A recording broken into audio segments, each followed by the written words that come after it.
لن ينال الله لحومها ولا دماؤها ولكن يناله التقوى منكم. وقال النبي صلى الله عليه وسلم ما عمل ابن آدم من عمل لولا النحر أحب إلى الله من إحراق الدم أو كما قال صلى الله عليه وسلم. محترم اور معزز حاضرین کرام، ہم سب کو اس بات کا علم ہے کہ یہ مہینہ جس مہینے سے ہم لوگ گزر رہے ہیں ذوالحجہ ہے۔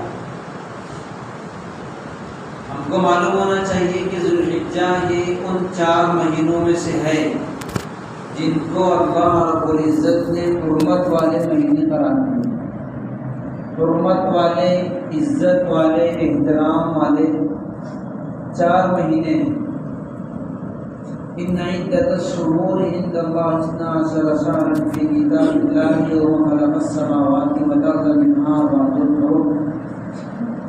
مہینوں کی تعداد اللہ رب العزت نے 12 بنائی۔ کس دن سے؟ یوم خلق السماوات والارض، جس دن سے آسمان اور زمین کی تخلیق ہوئی ہے اسی دن سے مہینے 12 ہیں۔ منها اربعۃ حرم، ان میں سے 4 مہینے حرمت والے ہیں، 4 مہینے اس میں سے عزت اور احترام کے لائق ہیں۔ وہ 4 مہینے جو حرمت والے ہیں اس کا مطلب یہ ہے کہ اس زمانے سے، یعنی جب سے اللہ رب العزت نے بنائے ہیں، ان 4 مہینوں میں قتل و قتال اور اسی طریقے سے اعلاء کلمت اللہ کے لیے بھی جنگ کرنا، جہاد کرنا ممنوع تھا۔ اسلام آنے سے پہلے بھی اور اسلام کے آنے کے بعد بھی اس کی حرمت برقرار رہی۔ اللہ کے نبی صلی اللہ علیہ وسلم نے فرمایا کہ 4 مہینے حرمت والے ہیں، اس میں سے 3 مہینے لگاتار ہیں، ذوالقعدہ، ذوالحجہ، محرم الحرام اور 1 رجب۔ اس طرح سے 4 مہینے ہیں جو حرمت والے مہینے قرار دیے جاتے ہیں، تو یہ بھی انہی میں سے 1 مہینہ ہے۔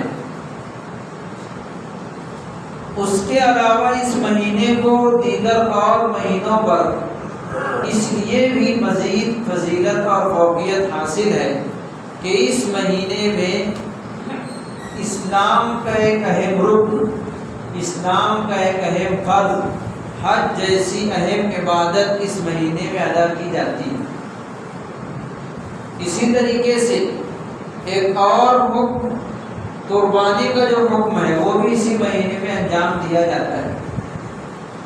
اس لیے بھی اس کی عظمت اور اس کی اہمیت دیگر مہینوں اور دیگر ایام پر زیادہ ہے۔ قرآن شریف میں اللہ رب العزت نے ان 10 دنوں کا، ذوالحجہ کے جو شروع کے 10 دن ہیں، اس کا تذکرہ کیا ہے۔ والفجر ولیال عشر، قسم ہے صبح کے وقت کی اور 10 راتوں کی۔ ولیال عشر، 10 راتوں کی اللہ رب العزت نے قسم کھائی ہے، وہ 10 راتیں ذوالحجہ کے شروع کی 10 راتیں۔ ہم لوگوں کو معلوم ہے کہ ہم لوگ جب کسی چیز کی قسم کھاتے ہیں تو ایسی چیز کا نام لیتے ہیں جس کی ہماری نظر میں اہمیت ہو۔ اللہ کی قسم کھاتے ہیں، قرآن شریف کی قسم کھاتے ہیں، تو جس چیز کی اہمیت ہوتی ہے اس کی قسم کھائی جاتی ہے۔ اللہ رب العزت نے 10 راتوں کی قسم کھا کر ان کی اہمیت کی طرف اشارہ کیا کہ یہ کتنے اہم ایام ہیں۔ ان 10 دنوں میں کوئی بھی نیک عمل کرنا دوسرے دنوں کے مقابلے میں ثواب کے اعتبار سے زیادہ ہوتا ہے۔ حدیث شریف میں حضرت ابن عباس رضی اللہ تعالیٰ عنہ کی حدیث ہے، فرماتے ہیں قال رسول اللہ صلی اللہ علیہ وسلم ما من ایام العمل الصالح فیہن احب الی اللہ من هذه الايام العشر۔ اللہ کے رسول صلی اللہ علیہ وسلم نے ارشاد فرمایا کہ ان 10 دنوں میں اللہ رب العزت کو کوئی بھی عمل کرنا جتنا محبوب ہے اتنا کسی بھی دن میں محبوب نہیں ہے۔ ترمذی شریف کی صحیح روایت، کہ ان 10 دنوں میں اگر کوئی بندہ نیک عمل کرتا ہے، نماز پڑھتا ہے، روزہ رکھتا ہے اور کوئی بھی نیک عمل کرتا ہے تو دوسرے ایام میں کتنا بھی عمل کر لے وہ ان دنوں کے مقابلے میں بڑھ نہیں سکتا۔ صحابہ نے پوچھا یا رسول اللہ ورل جہاد فی سبیل اللہ، اللہ کے راستے میں جہاد کرنا بھی اس کے مقابلے میں اہمیت نہیں رکھتا؟ آپ نے فرمایا کہ ورل جہاد فی سبیل اللہ، ان 10 دنوں میں عمل اتنا زیادہ اہمیت کا حامل ہے کہ اللہ کے راستے میں جہاد بھی اس کے مقابلے میں ثواب کے اعتبار سے کم ہے۔ اس لیے ہم لوگوں کو معلوم ہونا چاہیے اور اپنے عمل میں لانا چاہیے کہ ان 10 دنوں میں اپنے نامہ اعمال میں نیکیوں کا اضافہ کرتے ہیں۔ نیکیوں کا موسم ہوتا ہے، جیسے ہر چیز کا موسم اور سیزن رہتا ہے، ایسے ہی رمضان المبارک ہے اور ذی الحجہ کے شروع کے 10 دن ہیں، یہ نیکیوں کا موسم اور نیکیوں کا سیزن کہلاتے ہیں۔ اس میں آدمی جتنا چاہے نیک اعمال کر کے اپنے نامہ اعمال میں نیکیوں کا اضافہ کر لے۔ اور بھی احادیث مبارکہ کے اندر ان 10 دنوں کی بہت اہمیت وارد ہوئی، اس لیے ہم کو ان ایام میں زیادہ سے زیادہ اعمال کرنا چاہیے۔ دوسری بات، عید الاضحیٰ جو ہم سب کا تہوار ہے، شریعت مقدسہ نے جو تہوار بنائے ہیں اور جو قربانی ہے، اس طرح سے عید الفطر میں صدقہ فطر ہوتا ہے، ان سب چیزوں کی کیا حکمت ہے؟ ہم نے کبھی غور کیا؟ شریعت مقدسہ کا ایک اصول ہے کہ جب بھی کوئی خوشی کا موقع ہوتا ہے تو شریعت نے کوئی نہ کوئی حکم اس طرح کا بیان کیا ہے کہ جس کی وجہ سے مسلمان اپنی خوشیوں کے اندر اپنے معاشرے کے غرباء اور مساکین کی فکر کرے۔ جہاں پر خود بھی خوشیاں منائیں وہیں پر ان کو دوسرے لوگوں کی بھی فکر ہونا چاہیے۔ کہیں ایسا نہ ہو کہ خوشیاں منانے والے خود ہی خوشیاں منا لے اور اپنے محلے میں، اپنے معاشرے میں، اپنی برادری میں جو ایسے لوگ ہیں جو غرباء اور مساکین ہیں، جو استطاعت نہیں رکھتے کہ خود سے خوشی کے اندر شامل ہو سکیں، تو ان کو اپنی خوشیوں کے اندر شامل کرنا۔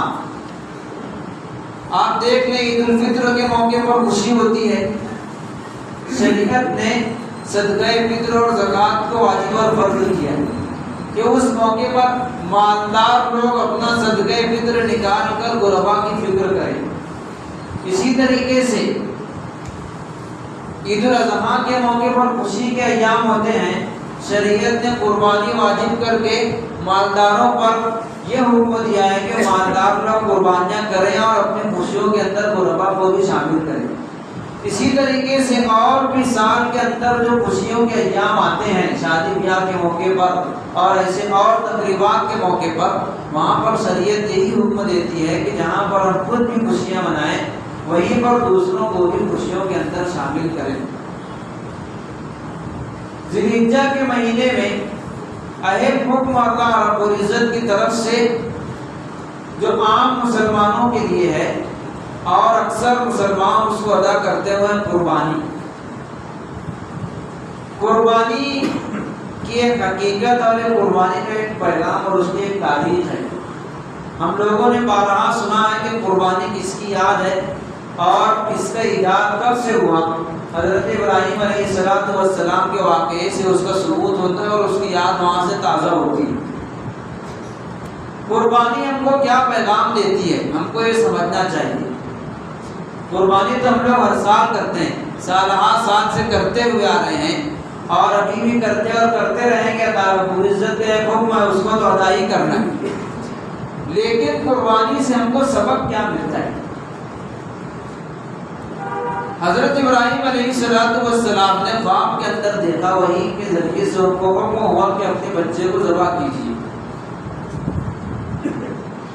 ہم سب کو پتا ہے کسی بھی شریعت میں بچے کو ذبح کرنا کیا کسی انسان کو بھی ذبح کرنا جائز نہیں تھا، اور ایک عقل سلیم رکھنے والا انسان بھی اپنے بچے کو ذبح نہیں کر سکتا۔ اور اسلام میں تو یہ بھی حکم ہے کہ اگر تم ادائے کلمت اللہ کے لیے، اسلام کے لیے جہاد بھی کرو تب بھی بچوں کو مت چھیڑو، بچوں کو ذبح مت کرو۔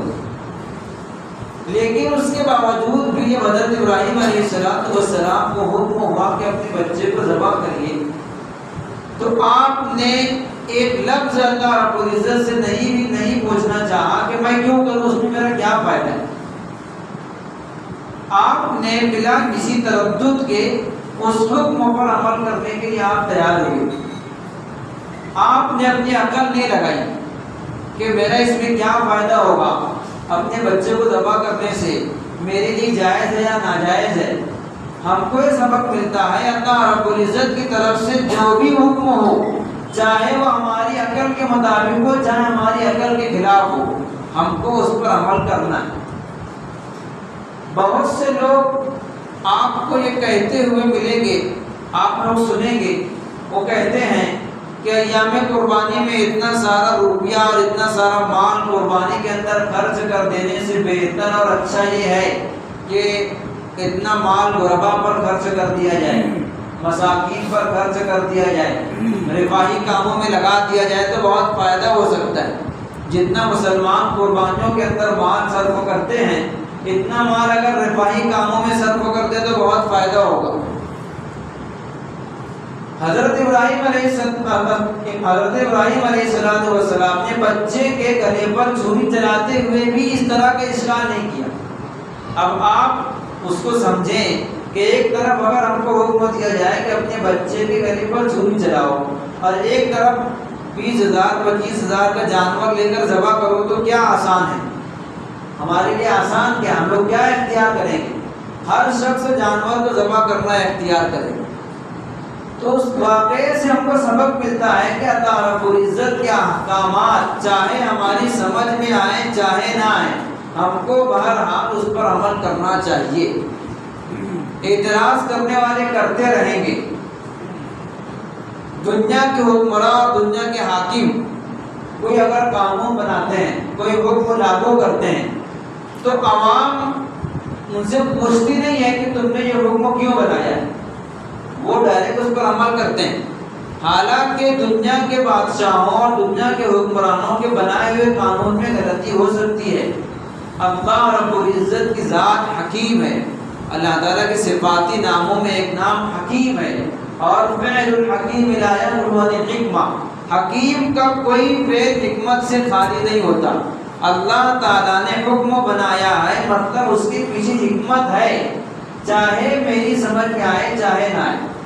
اس لیے اگر کبھی شریعت کا کوئی حکم، اسلام کا کوئی حکم ہماری سمجھ میں نہ آئے تو ہم یہ نہ سمجھیں کہ وہ حکم غلط ہو سکتا ہے، بلکہ یہ سمجھیں کہ میری عقل کا قصور ہے۔ ہماری عقل اس لائق نہیں ہے کہ اللہ تعالیٰ کے اس حکم کو سمجھ سکے، اپنے عقل کا قصور سمجھنا چاہیے۔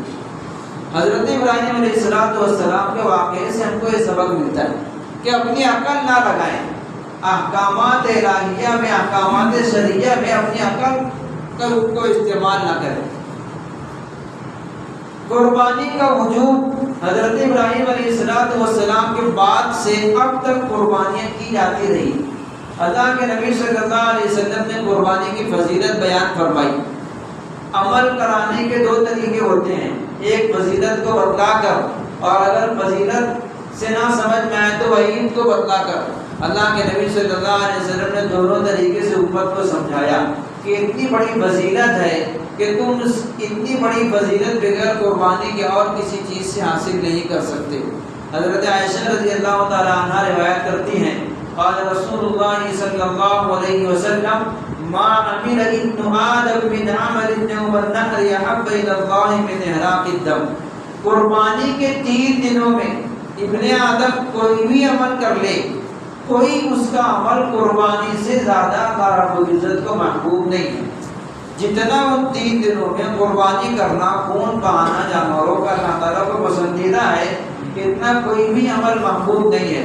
ان 3 دنوں میں آپ کتنا ہی روپیہ صدقہ کر دیں، غربا کی مدد کر دیں، لیکن وہ قربانی سے بڑھ کر نہیں۔ پھر آپ نے فرمایا کہ وَإِنَّهُ لَيَأْتِي يَوْمَ الْقِيَامَةِ بِقُرُونِهَا وَأَشْعَارِهَا وَأَصْنَافِهَا۔ وہ جانور جو تم ذبح کرو گے وہ قیامت کے دن اپنے کھر، اپنے سینگ، اپنے کھالوں کے ساتھ آئے گا۔ وَإِنَّ الدَّمَ لَيَقَعُ عِندَ اللَّهِ قَبْلَ أَن يَقَعَ مِنَ الْأَرْضِ، اور خون زمین پر گرنے سے پہلے اللہ رب العزت یہاں پر مقبول ہو جاتا ہے. فَطِيبُوا بِهَا نَفْسًا، تو اس کو خوش دلی سے انجام دو. وہ سمجھ کر مت کرو، یہ مت سمجھو کہ اب تو قربانی کا موقع آ گیا ہے، مجھ کو قربانی کرنا پڑے گی، اتنا روپیہ خرچ ہو جائے گا، یہ بوجھ مت سمجھو. فَطِيبُوا بِهَا نَفْسًا، قربانی خوش دلی سے کرو، اچھے سے اچھا جانور اللہ کے راستے میں قربان کرو. فَطِيبُوا بِهَا نَفْسًا، یہ اللہ کے نبی صلی اللہ علیہ وسلم نے قربانی کی فضیلت بیان فرمائی، وعید بیان فرمائی کہ من وجد سعدا ان یضحی ولم یضحی فلا یقربن مصلانا، جو شخص قربانی کرنے کی طاقت رکھتا ہے اور پھر بھی قربانی نہیں کرتا، وہ ہماری عیدگاہ کے قریب نہ آئے. یہ وعید ہے.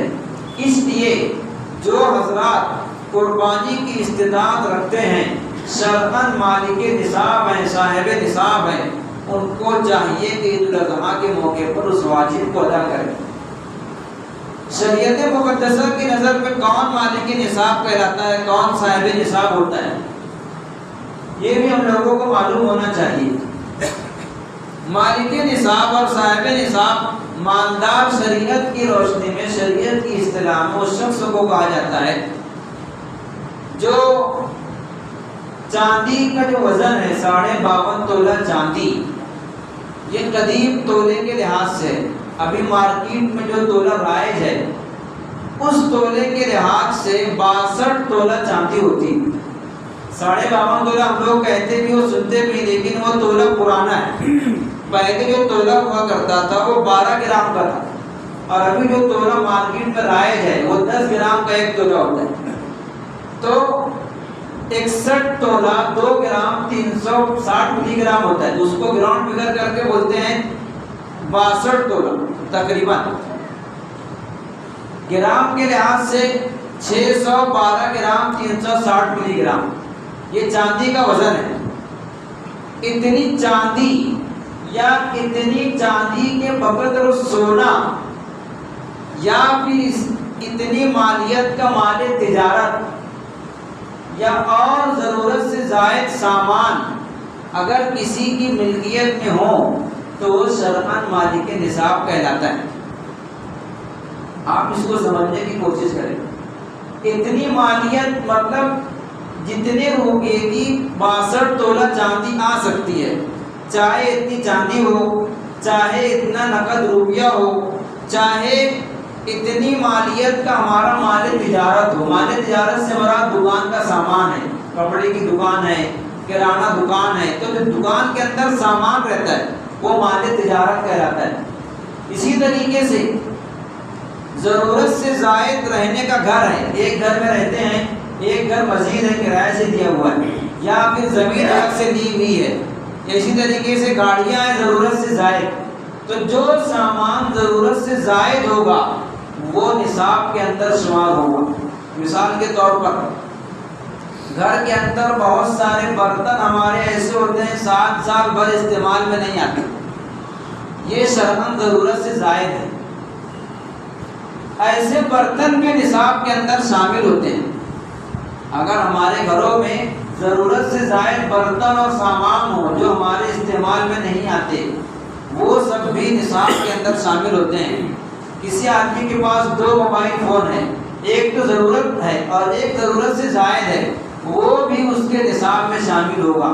یہ چھوٹی چھوٹی چیزیں جو ضرورت سے زائد ہوں اگر ان کو ملا لیا جائے اور ان کی مالیت 62 تولہ چاندی، جس کی آج کل کی قیمت کے لحاظ سے تقریباً رقم بنتی ہے 45,000 روپے، اتنی مالیت اگر کسی کے پاس ہو تو اس پر قربانی شرعاً واجب ہو جاتی ہے.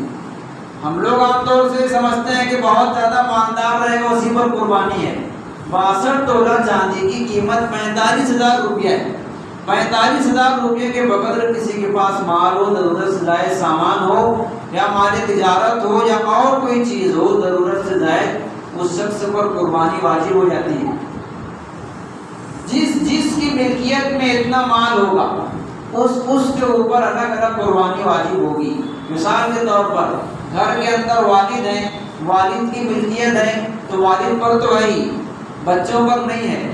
لیکن اگر بچے اپنی ذاتی رقم جو ان کے پاس ہوتی ہے، اگر ان کے پاس بھی اپنی ذاتی رقم اتنی مقدار میں ہوگی تو ان پر بھی قربانی واجب ہوگی. اگر ہمارے گھر میں مستورات کے پاس اتنی مالیت کا زیور ہے، سونا چاندی ہے، ان پر علیحدہ قربانی واجب ہوگی. صرف ایک قربانی کر دینے سے سب کی طرف سے کافی نہیں ہوگا. بہت سے لوگ یہ سمجھتے ہیں کہ ایک قربانی کر دی جائے تو وہ گھر کے تمام افراد کی طرف سے ہو گئی. اور بہت سے لوگ اس طرح بھی کرتے ہیں کہ ہر سال ایک شخص کی طرف سے کرتے ہیں. گھر میں 10 لوگ ہیں تو اس سال ابا کے نام سے، اگلے سال والدہ کے نام سے، اس کے بعد بیٹے کے نام سے. اس طرح بہت سے لوگ کرتے ہیں. یہ طریقہ نہیں ہے. جس کے اوپر واجب رہے گی وہ ہر سال واجب رہے گی، اس کو ہر سال کرنا ہے. اور جتنے لوگوں کے پاس گھر کے اندر اتنی مالیت کے زیورات یا کسی طریقے سے اور اموال رہیں گے ان سب کو قربانی کرنا واجب ہے. اور قربانی نہیں کرنے سے واجب کے چھوڑنے کے مرتکب ہوں گے. میں نے کہا ضرورت سے زائد سامان. ضرورت سے زائد سامان میں کیا چیزیں آتی ہیں؟ ہم نے کبھی غور نہیں کیا ہوگا. شریعت مقدسہ نے آدمی کے 3 جوڑے کپڑے ضرورت شمار کیے ہیں، اور 3 جوڑے کپڑے سے زائد وہ ضرورت سے زائد ہے. شریعت یہ کہتی ہے کہ تمہارے 3 کپڑے ضرورت میں شامل ہیں، اور اگر سفر کی حالت میں ہو تو 5 کپڑے. اس سے زیادہ اگر ہیں، ہم لوگ کے پاس 10 12 15 20 کپڑے رہتے ہیں، وہ ضرورت سے زائد ہیں. 3 کپڑے ضرورت ہیں. اس کے آگے جتنے ہمارے پاس کپڑے ہیں، ہماری اہلیہ کے، گھر کی مستورات کے، سب ضرورت سے زائد ہیں. مان لو زائد کپڑے سب ملا کر کے 10,000 روپے کے ہیں. آپ کے پاس ضرورت سے زائد ایک گاڑی ہے 20,000 روپے کی، ضرورت سے زائد موبائل فون ہے، ضرورت سے زائد گھر کے برتن ہیں. یہ سب چیزیں ملا کر اگر 45,000 روپے کی مقدار کو پہنچ جاتے ہیں تو اس پر قربانی واجب ہو جائے گی. اس کا ہم کو احساس نہیں ہے اور اس کو قربانی کرنا ہے. پھر بہت سے لوگ یہ بھی پھر پوچھتے ہیں کہ 45,000 روپے کی تو رقم کوئی رقم نہیں ہے، ہر شخص کے پاس اتنی رقم رہتی ہے تو کہ ہر شخص سے قربانی کرے. شریعت کا حکم ہے. میں نے پہلے کہا کہ اس میں اپنی عقل نہیں لگا سکتے. شریعت نے حکم نازل کیا ہے کرنے کے لیے. ہم کو کرنا ہے، چاہے ہماری سمجھ میں آئے چاہے نہ. اگر ہم یہ کہتے ہیں کہ 45,000 روپیہ کوئی رقم نہیں ہے، ہر آدمی اس کا مالک ہوتا ہے، تو آپ یہ بھی سمجھیں کہ قربانی کرنا کوئی بہت زیادہ مشکل نہیں ہے. ضروری نہیں ہے کہ آپ پورا جانور قربانی کریں. آپ جہاں پر اس طرح سے کچھ لوگ مل کر قربانیاں کر سکتے ہیں، بڑے جانور میں ایک حصہ لینا واجب ہے. بڑے جانور کے اندر ایک حصہ عام طور سے ادنا درجے کے لوگ جو کم سے کم کماتے ہیں وہ لوگ بھی آسانی سے کر سکتے ہیں. سال بھر میں ایک مرتبہ ہے نا، نہ ہر ہفتے ہے نہ ہر مہینے ہے. ہم یہ سمجھیں کہ اللہ رب العزت کا یہ حکم جو ہے سال میں ایک مرتبہ ہے. سال میں ایک مرتبہ اگر ہم کو 3,000 4,000 روپے کا ایک حصہ قربانی کرنا پڑے تو کوئی مشکل ہے. ہم لوگ اپنی ضروریات زندگی سے بڑھ کر خواہشات میں اور فضول چیزوں کے اندر بہت زیادہ خرچ کر دیتے ہیں. پورے سال میں ایک مرتبہ ایک حصہ قربانی کرنا کوئی مشکل نہیں. اگر ہم اس کو اچھی سے سوچیں تو اگر کسی پر قربانی واجب ہے، ہر شخص سمجھ گیا ہے کہ کس پر واجب ہوتی ہے. ہر شخص خود ہی فیصلہ کر سکتا ہے کہ میرے اوپر قربانی ہے یا نہیں. ہم کو بار بار کسی سے پوچھنے کی ضرورت نہیں ہے کہ مجھ پر قربانی ہے. آپ خود ہی اپنے گھر کا حساب لگائیں کہ میرے گھر کے اندر ضرورت سے زائد سامان کتنے ہیں، میرے پاس زائد پلاٹ ہے یا نہیں، زائد زمین ہے، دکان کے اندر تجارت کے سامان ہیں. آپ خود ہی فیصلہ کریں کہ اس کی مالیت کتنی ہے. اگر نصاب کے بقدر پہنچتی ہے تو آپ پر قربانی واجب ہو جائے گی. جتنے لوگوں کے پاس اتنا جو مال بتایا گیا یہ رہے تو صدقہ فطر بھی واجب ہوتا ہے. عید پر صدقہ فطر نکالتے ہیں، اس کا نصاب بھی یہی ہے. جس کے پاس اتنا مال رہے گا اس کے اوپر صدقہ فطر بھی واجب ہوگا. اب آپ بتائیے کہ اگر اتنی مقدار میں لوگ صدقہ فطر ادا کریں، زکوٰۃ ادا کریں، قربانیاں کریں تو معاشرے میں کوئی غریب نہیں رہے گا، ہر شخص کی ضروریات اچھی طریقے سے پوری ہوگی۔ شریعت کا اسلام کے لیے بنایا ہوا قانون اور نظام ہے، بہت عمدہ اور بہت بہتر ہے۔ ہر چیز اللہ رب العزت نے مربوط کر دی ہے، یہ جو چیزیں واجب اور فرض کی ہیں اگر ہر شخص اس کو ادا کرتے رہے، خود ادا کرے، تو غربا اور مساکین کا خود بخود حل نکلتا رہے گا، معاشرے کے اندر سوال کرنے والے نہیں پائے جائیں۔ لیکن چونکہ جو مالدار حضرات ہیں، صاحب استطاعت ہیں، اپنے فریضے کی ادائیگی سے کوتاہی کرتے ہیں، تب جا کر کے معاشرے کے اندر غربا اور مساکین نظر آتے ہیں۔ اس لیے قربانی دل کے اوپر واجب ہے، وہ خوشی سے دل کھول کر اللہ رب العزت کی بارگاہ میں قربانی پیش کرے۔ قربانی کرنے کے لیے جانور ایسا ہو جو بے عیب ہو۔ اللہ رب العزت کی بارگاہ میں ہم قربانی پیش کر رہے ہیں، جس طرح سے اپنے لیے عیب دار چیز پسند نہیں کرتے، ویسے ہی عبادت کے طور پر جو جانور ہم لوگ صرف کریں گے، خرچ کریں گے، وہ بھی بے عیب ہو، کانا اور اندھا اور لمبا، اسی طریقے سے بہت زیادہ کمزور، جس کی صرف ہڈیاں ہی نظر آتی ہوں، ایسے جانور قربانی اس کی جائز نہیں۔ اس لیے اگر ہم قربانی کا جانور لیں تو اس کو اچھی طریقے سے دیکھ لیں کہ اس کے اندر کوئی عیب تو نہیں ہے، کہیں ایسا نہ ہو کہ میں پیسہ صرف کروں اور عیب ہونے کی وجہ سے قربانی میری ضائع ہو جائے۔ اسی طریقے سے قربانی کا جانور اگر بڑا جانور ہے تو اس کی عمر متعین ہے، 2 سال سے ایک بھی دن کم اگر اس کا ہوگا تو اس کی قربانی جائز نہیں ہوگی۔ چھوٹے جانور ہیں، بکری بکرا وغیرہ، 1 سال مکمل ہونا چاہیے، 1 سال سے ایک دن بھی اگر کم رہے گا اس کی قربانی جائز نہیں ہوگی۔ اس لیے ہم لوگ دانت دیکھنے پر اکتفا نہ کریں۔ بہت سے لوگ دانت دیکھ کر بھروسہ کرتے ہیں، دانت کبھی کبھی آگے پیچھے بھی آتے ہیں، کبھی کبھی 2 سال کا ہونے کے بعد بھی دانت نہیں آتے، کبھی 3 سال کا ہونے کے بعد آتے ہیں۔ تو دانت کوئی اعتماد کرنے کی چیز نہیں ہے۔ یہ بات ہے کہ عام طور سے 2 سال میں 2 دانت آتے ہیں، لیکن کبھی کبھی اس کے برعکس بھی ہوتا ہے۔ اس لیے جانور لینے کے ٹائم مالک سے اس کی عمر معلوم کریں کہ 2 سال کا یا چھوٹا جانور 1 سال کا یقیناً ہے یا نہیں۔ اگر اس میں ایک دن بھی کم ہوگا اس جانور کی قربانی درست نہیں ہوگی۔ قربانی کرنے کے ایام میں جس طرح سے دن میں قربانی کر سکتے ہیں، ایسے ہی راتوں میں بھی قربانی کرنا درست ہے۔ پہلے رات میں قربانی کرنے کو مکروہ قرار دیا جاتا تھا، اس کی وجہ یہ ہے کہ پہلے لائٹ کا انتظام نہیں تھا، اندھیرا رہا کرتا تھا، جو رگیں کٹنا ہے، مطلوبہ رگیں جو ہیں وہ نہیں کٹ پائے گی، اس لیے رات کی تاریکی میں قربانی کرنا منع تھا۔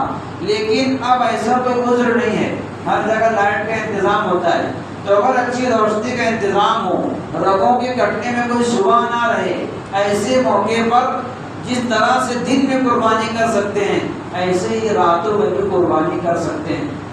اسی طریقے سے قربانی کرنے میں مقصود اللہ رب العزت کی رضا ہو، تقوی ہو۔ قربانی کا مقصد اللہ رب العزت کے یہاں پر تقوی اور اس کے یہاں پر تقرب حاصل کرنا ہے۔ لَن يَنَالَ اللَّهَ لُحُومُهَا وَلَا دِمَاؤُهَا وَلَٰكِنْ يَنَالُهُ التَّقْوَىٰ مِنكُمْ۔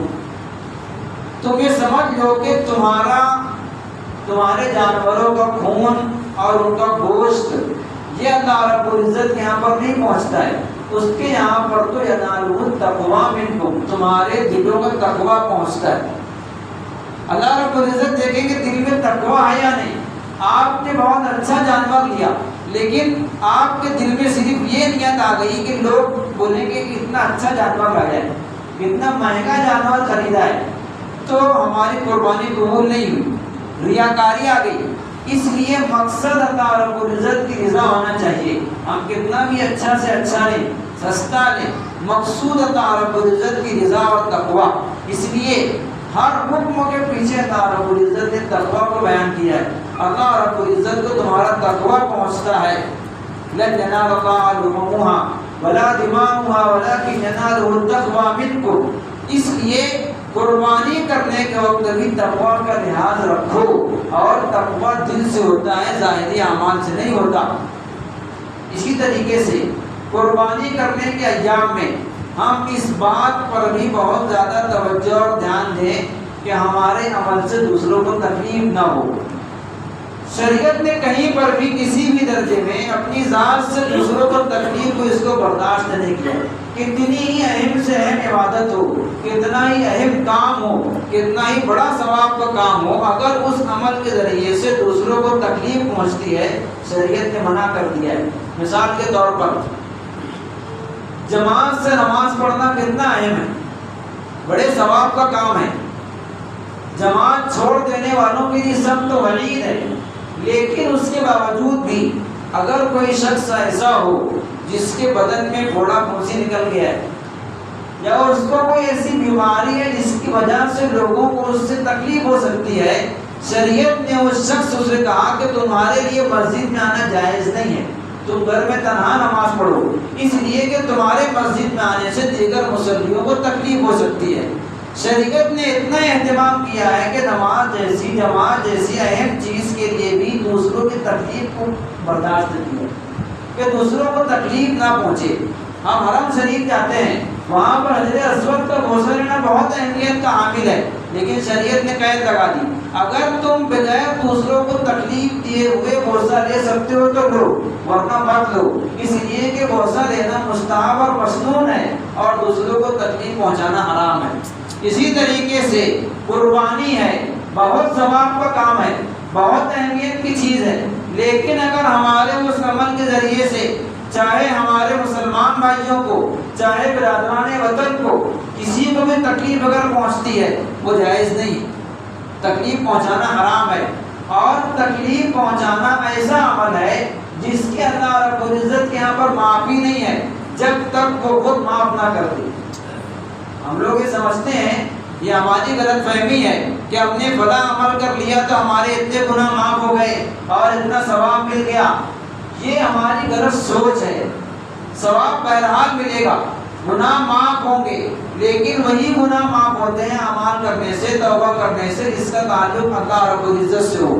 اگر گناہ کا تعلق بندے سے ہے، حقوق العباد سے ہے، کتنا ہی عمل کر لیں، قربانیاں کر لیں، آپ عمرے کر لیں، آپ 100 حج کر لیں، جو گناہ بندوں سے متعلق ہے وہ معاف نہیں ہونے گا، اس کی معافی نہیں ہے جب تک بندہ خود معاف نہ کر دے۔ اس لیے قربانی کرنے کے موقع پر یہ بھی ہمارے ذہن میں رہے کہ ہمارے کسی عمل سے، گندگی کے ذریعے سے اور کسی چیز سے ہمارے بھائیوں کو تکلیف نہ پہنچے، اس طریقے سے قربانی کریں کہ اللہ رب العزت یہاں پر مقبول ہو جائے، قبول ہو جائے۔ ورنہ اگر ہم قربانی کرتے ہیں، دوسروں کو تکلیف بھی پہنچ رہی ہے، اس کا خیال نہیں ہے، وہ قربانی ثواب کے بجائے وبال بن جائے گی۔ اللہ رب العزت ہم سب کو ان باتوں پر عمل کرنے کی توفیق عطا فرمائے۔ قربانی اپنی رضا کے مطابق، اپنی خوشنودی کے مطابق کرنے کی توفیق عطا فرمائے۔ وما علینا الا البلاغ۔